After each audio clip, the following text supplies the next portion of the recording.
Les anciens Égyptiens avaient consigné dans le temple de Luxor leur connaissance profonde de la nature humaine, spécialement de l'esprit. Le temple de Luxor était le temple du Ka, c'est-à-dire de l'esprit du roi.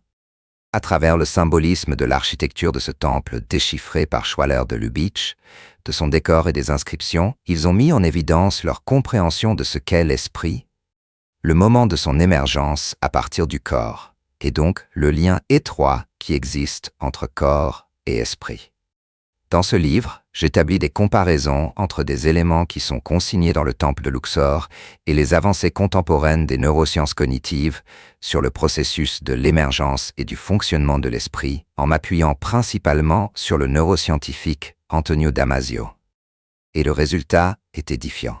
Égypte ancienne et neurosciences cognitives disent exactement la même chose à propos de l'esprit.